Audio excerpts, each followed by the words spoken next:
control room of an AI factory, for example. What is one alert that you would never want to see?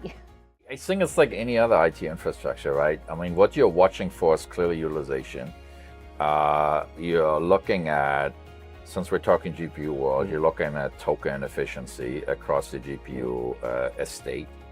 I think you're looking about any failure scenarios, whether it's service going down, network links having issues, transceivers having issues, whatever it might be. And then it really just comes back to user experience, right? Because in the end, like any control room, you're monitoring your service level objectives and trying to minimize.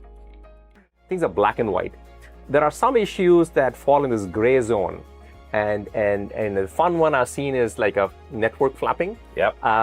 And those things are crazy because you don't know if it's a deterministic issue or will it kind of recover, and you don't know if I have to change something or even debug it.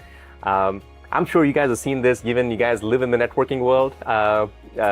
It's a painful process for customers. There's a term actually for it. It's called gray failure. Is when it's really not black and white and you're trying to figure out what's going on.